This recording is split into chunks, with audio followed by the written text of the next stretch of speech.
Hello and welcome to Illumination Podcast with Nick and Kisma. I'm Kisma and we're so happy you're here. Today's episode is all about bending time. Hello and welcome to Illumination Podcast with Nick and Kisma, bringing you ancient wisdom for modern day success so that you can have the mindset to get your life and business set. As always, thank you for tuning in. And if you're new to the podcast, take a quick second to hit the subscribe button in iTunes, SoundCloud, or Stitcher. If you want to get the inside info for this and every episode, as well as some free gifts, go to illuminationacademy.net/podcasts. And now let's dive in to get your mindset for your life and business set.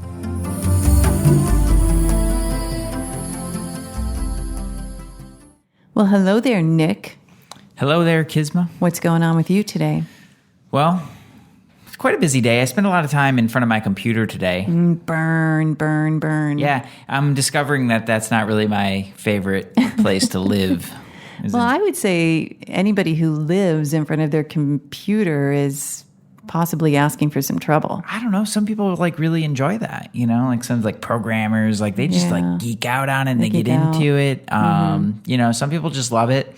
Personally, for me, it's I'm noticing because there's time that I spend in front of my computer just doing different sorts of things. And then, we've got the new center opening up in San Clemente. Right. And so I've been up there just doing work, just physical labor, hanging curtains and digging holes and, planting some plants and things like that. And man, that feels really good. One has to move. I think it's important. I really do. So, this episode we're going to talk about time, but for you, do you know what the cutoff point is for you in front of a computer? Is there a point where I'm done, I got to get out? Or is it dependent on what you're doing? I think it's a little of both. It definitely depends on what I'm doing and how I'm managing my own mind in that sea of information. That's a really important component. But honestly speaking, I think my time limit in front of it is probably a lot less than I think.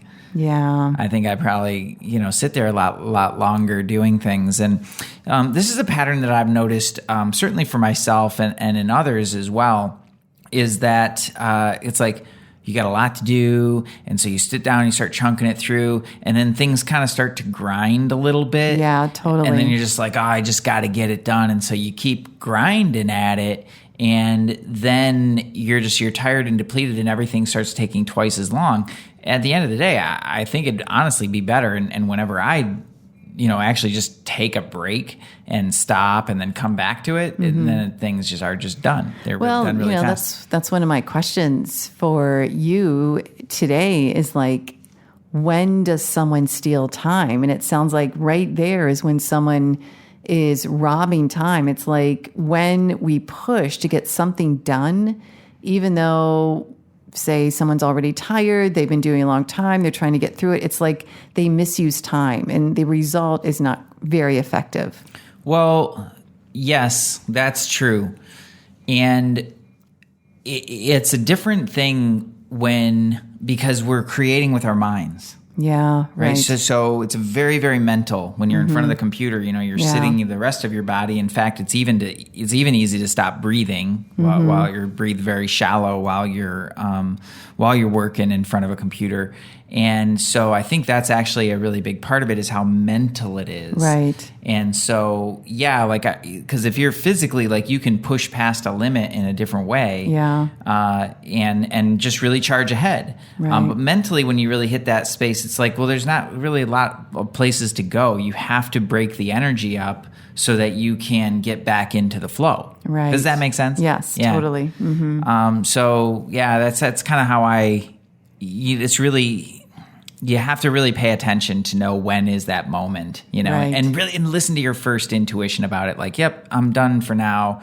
Take the hound for a walk. Hound for a walk, the canine. Get out of the house and move around, do some yoga poses, do something. Well, let me ask you this. Why is it that we think it's okay to spend hours and hours in front of a computer? Is this what society is showing us? Here comes the train of truth.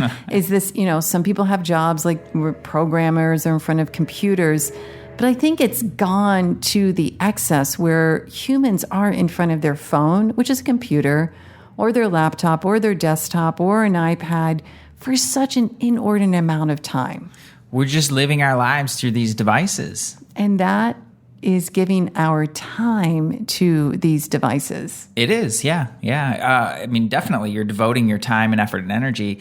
You see a lot of people spend a lot more time and effort and energy building social media profiles than they do at building actual relationships. I know, right? Yeah. Right? And it's like super intriguing for the introverts among us because it's so much nicer to just sit behind your computer and talk with people than actually have to be in front of people, because sometimes that can make, like you get uncomfortable or you get shy, or it's just like, oh, like I have to like look at this person, and like actually have a human interaction, which is really interesting because, I mean, we could go off on a whole topic around this. Maybe we'll do a whole podcast episode about it. It's so easy to get stuck in that mode of communication that, just picking up the phone and having a conversation with somebody becomes an actual like issue. Oh, right. Exactly. And that's sad because people are awesome. And people are awesome. I love, like, people are my favorite. Like, people are so cool and like so fascinating. There's always something cool that comes from, from a conversation, and it's just so easy to just shut that down in the community. And then now you're communicating via text message and all these other things, which is not bad. Like, I love communicating via text, except that conversations are happening there that shouldn't be happening there. This is an issue, yeah. There's a point when you just need to pick up the phone and have a human conversation. And I believe this is another way that people abuse time in conversations, because if you're texting, if you're emailing, and you're having a written conversation, communication that actually would be better off being done over voice or in person, that conversation is going to go on longer and longer before a resolution is found. Exactly. So by thinking like, oh, I'm going to give this quick text, I'm just going to text really quickly, we think we're saving time. And then before you know it, something's going down into the vortex, and it something goes on and it takes so much longer to heal. Yeah. Yeah, it's really fascinating. Yeah, so there are all these little tricky ways where we're abusing time. We're giving away time. Time's being taken from us, and one of the ways, of course, is what's going on in the mental energy body. Right. The chaos and confusion that gets created there. Yeah. And that's a really big, it's an energy sucker for sure, of just feeling drained in the head. But then besides that is then your thoughts and your actions become scattered. Yes. And when that happens, everything's just going to slow down, and it's going to take 10 times as long to get something done. Right. And you're also going to be like 10 times as exhausted by the time you're done doing whatever that thing was, no matter how simple it was. Right. And that, for those of you that haven't listened to our podcast on multitasking, please go back. We'll make sure that link is in the show notes. But it's like when the mental energy body is so congested or going in so many different directions, thinking, okay, I'm going to do this, I'm going to do that, I'm going to get it all done really fast. In fact, one doesn't get it done, and certainly not quickly. Yeah. There's a mental fortitude to just get in and do what you're there to do and then get out. Absolutely. And that's where we start to abuse time. You mentioned this before, and I think this is a super, super important topic, is time's going to treat you how you treat time. Yes. So, law of karma is definitely in effect there. And if you abuse time, you're going to feel abused by time. Right. And in fact, it's you that's causing that. So ways that we abuse time. All right. I go on to, or anybody, you go on to Facebook, it's like, oh, I had this one quick message there I saw I wanted to reply to. Great. Half an hour later. Oh. You're way deep in the feed. the quicksand of Facebook. Yeah, like watching some George Takei post and watching Not the even chaos that, unfold. just seeing some weird person shopping for food. Like, it's just bizarre what people are putting on Facebook these days. Oh, that's hilarious. I looked at your Facebook feed not too long ago, and it was just so weird to look at like somebody else's content. Feed. No, like I was on your computer. You were on my computer. Well, you asked me to. You were like, okay. get this thing for me. You're spying. And yeah, that's what I was doing. Oh yeah, the feed. Yeah, it's different. And it's weird to scroll through because it's like, wow, that looks really different than mine. But it's such but great. I know we've talked about this before, but what a great indicator of what the heck you've been clicking on. Exactly. Because the Facebook knows, right? And if you go and look in your browser history, oh my God, it's terrifying sometimes. I know. And you'll see which days that you stayed on track and which days you didn't. Like your browser history will tell a very compelling story. So go in there, or if you want to like just start fresh and just see what the internet looks like without all those clicks, go in and clear your cache. Yeah, I've done that. And then it's like, oh, I've never seen these things No before. more boots from Zappos. Okay. Did that make you sad? Yeah, it did. But I just clicked on it and I just found, they show up. I don't know. I don't think they ever not find us. So well, Rumi says what you seek is seeking you. Okay, so it's like the boots. The boots are out there looking for you. Boots. So as we're out there seeking in the vortex of cyberland, we lose time. Yeah, we do. Yes, a lot as of it. We get into other people's drama and trauma. I think this is a big one. When we get entangled in other people's drama and trauma, we lose time. Yep. It's like we're handing a chunk of our energy and our time to these other people who are creating their own drama and trauma because we decided, okay, I'm going to go and get entangled. You're abusing time when that happens. And what's funny about that to me is that when it really comes down to it, time is the most valuable thing we have. It's precious. It's the most valuable thing. And we're always feeling like, not always, but many people are feeling like there's not enough time, or they get to a point in their life. Am I fulfilling my life purpose? Am I on my soul's mission? And it comes to that, what if I don't have enough time left on the planet? Yep, exactly. And it is just absurd how quickly we can start to abuse it and devalue our own time, And that's where the mind really has to come in, or not the mind, but really the intellect, that mental capacity to be able to make a quick decision and get on to the next thing. Right. And cut your cords and move on to the next thing. Right. Because that's the same way. Like now you finish one thing and now you're on to the next thing, and half of your mind is on to the next thing, but half of your mind is back in the other thing. And in the other thing before that, and then also in the 5 things that you have to do coming up. Right. And so now your mind is actually in all of these different times, really trying to navigate how it's all going to work together and think it through and make all the pieces fit. And that is just, that is just exhausting thinking about it. Yeah, terribly. Right? And it's an abuse of the time that you have, which is now. The time is now, and now it's over. Anyways, like it's now and then it's not now, so we kind of get twisted around with that. But let's look a little bit, like people look at time as linear. It's only this and then that and then the next one. And really, as we're learning, time is just many dimensions. I mean, when we do something that resolves an issue right now, we actually resolve it in the past, and we resolve anything that would have been in the future. So in many ways, what we do right now affects a big quantum soup of time. Yes. Yeah, that's definitely a little deeper topic, deeper way to go into that. Yeah, for sure. That's part of it. Like you really do, the work that you do on yourself right now has, let's just put it this way. What you do in this moment has impact beyond what the human mind can comprehend. Exactly. I think that's what I'm trying to say. How about if we just leave, Yeah, I just wanted to say a little bit more about that because, I love this stuff. So, but the other thing, time, space. So when we're looking at time as quantum, it's space, it's space, it's space. It's the ability to give yourself time to think, time to process, time to create and do and be, rather than feeling this way of it's just one dimension. I have to fill it up, right? I have to work 10 hours a day or longer. I have to. That's just filling up time. It's not using time.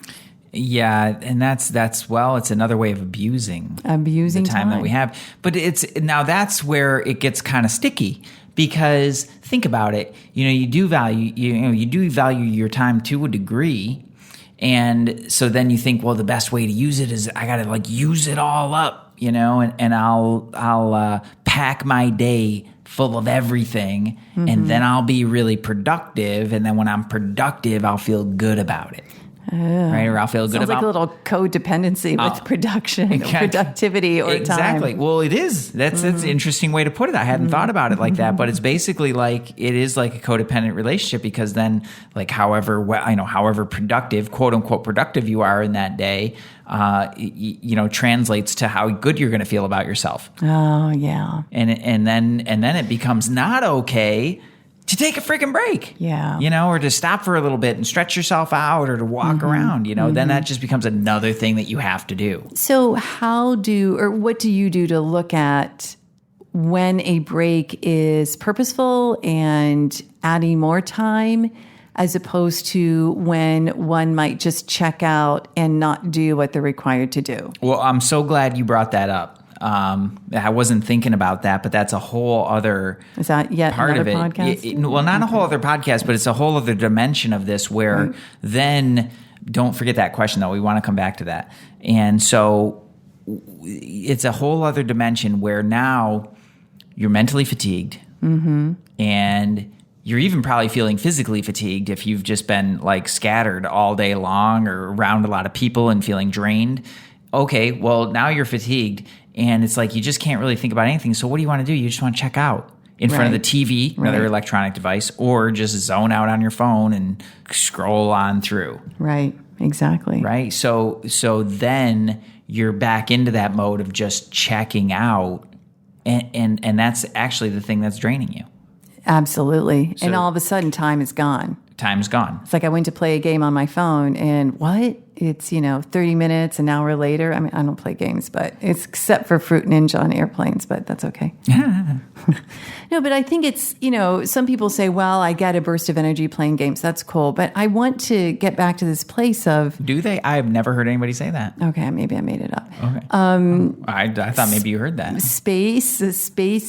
Space and time and creativity and refueling, reigniting, getting back on track so that when one is at work or working on their business or with their family, whatever they're doing, they're absolutely present to the present moment. So stuff gets done.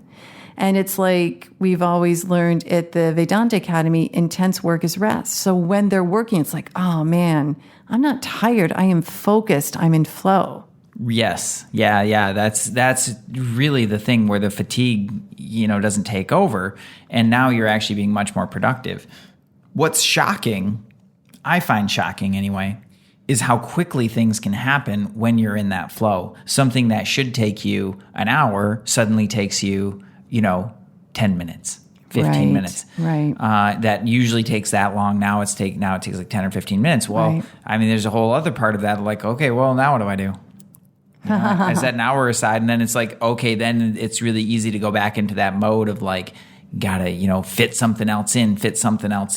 And so kind of back into that. I see how the mind's got all these like funny little Jumping avenues around. of like trying to like, and it doesn't, really have a good relationship with time. Yeah.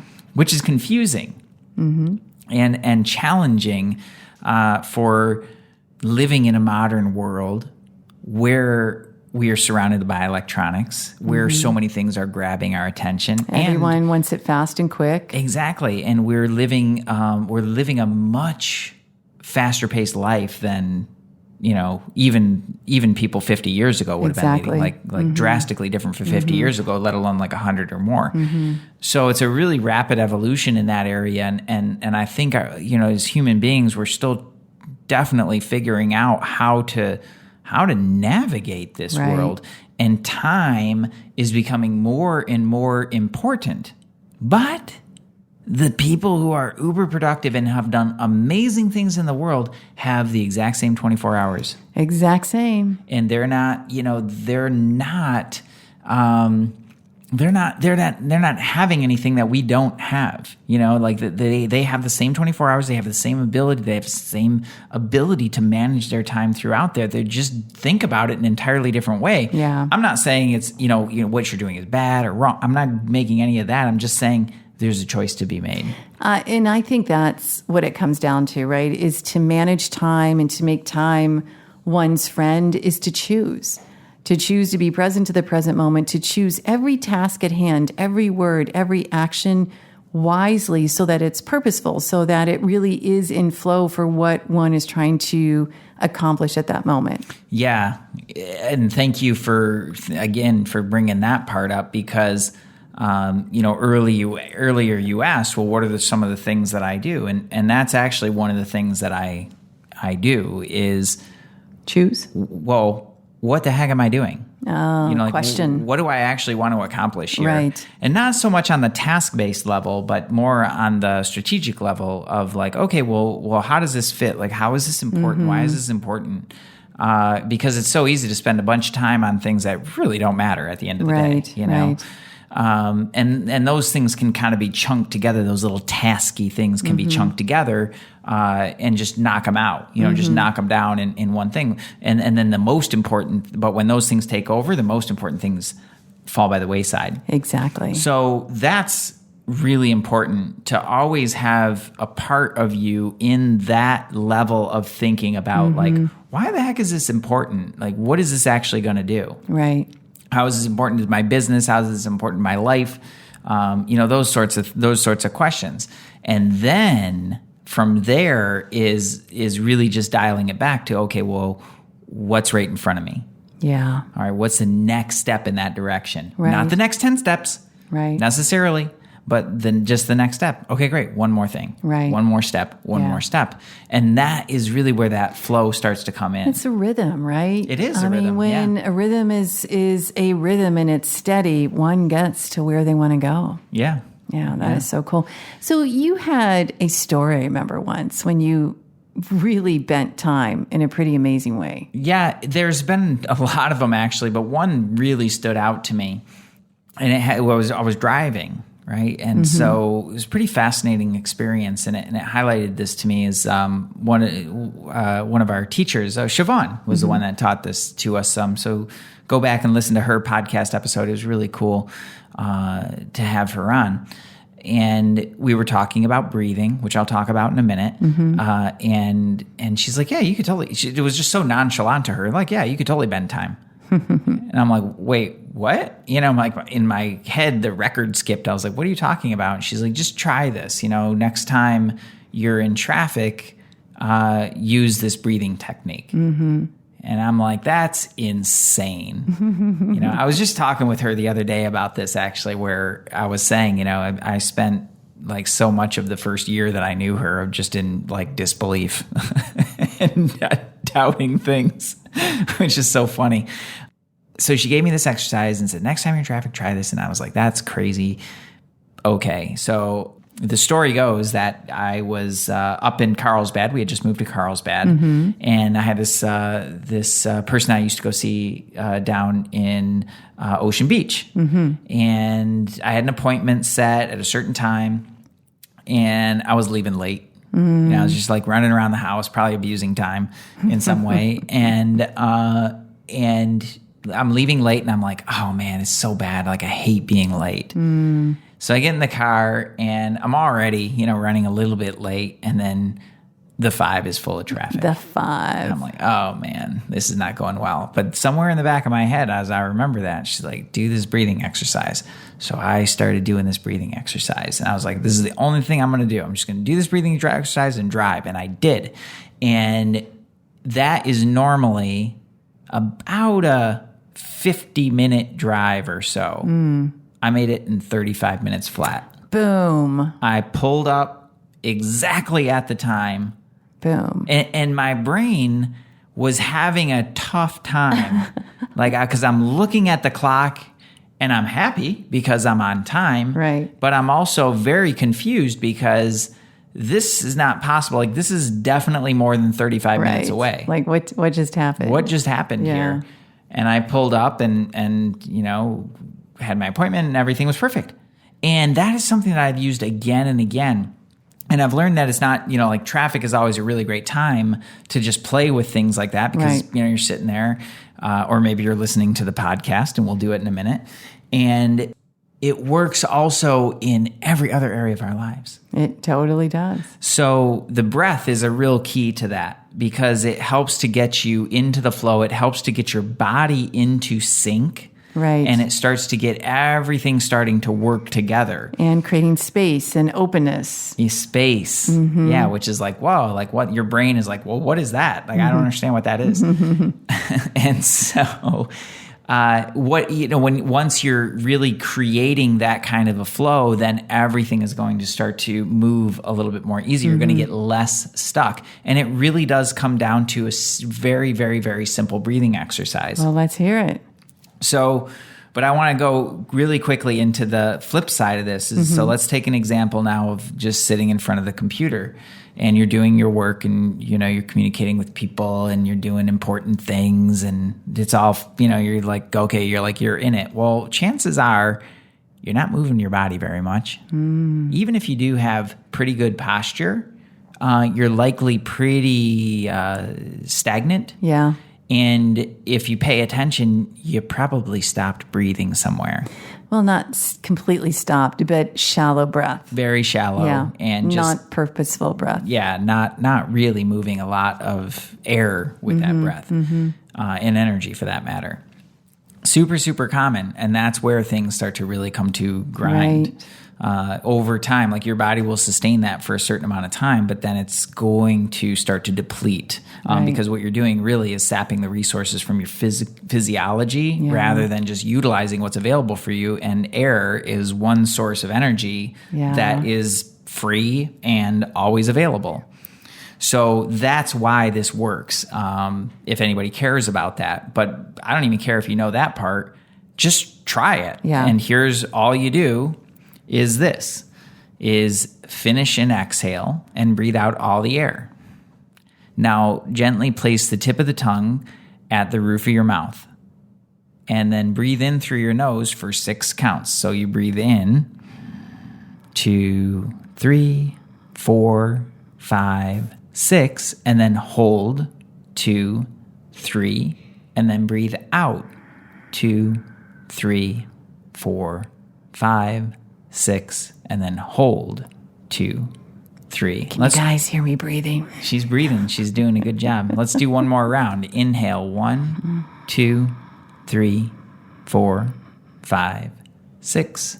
Hold 2, 3. Doing the sound effects. Exhale 2, 3. Don't want to make you laugh. 4, 5, 6. Hold 2, 3. It's really calming. Yeah, I mean, it just... So I bet I would love magical. to hear from you guys out there and please continue, like as we talk, continue that breathing. You can do that while you're driving, while you're working, while you're making dinner. I mean, it's such an accomplished breath for time and space. Because what you will get if you do that while you listen is you'll get another layer of information. The information can flow more freely and you'll be able to absorb that because if you haven't noticed on our podcast, if you go back and listen to these, you'll hear them in a different way and you'll learn something different. We always teach in layers. Like we always do that. Yeah. So should we have a breathing podcast? Just gonna breathe. We're just going to breathe. Everyone sign on because you got all this noise coming into your head that's sucking up your time. So we're just going to breathe. We're going to breathe fully and completely. That'd probably be our most downloaded episode ever. Yeah, we'll just continue it, repeat it week after week. Breathe. The breathing. We're going to change it to the breathing podcast. The breathing podcast. But no, it is the most magical tool. And when you talk about really getting back in the sync and flow and utilizing the time that you have in a much more effective way, that breath is the way in. Yes, I love it. So I love it. Use it and find new ways to use it. you can do it before going to bed. It's a great one if you're agitated, you can't sleep. Super good for that.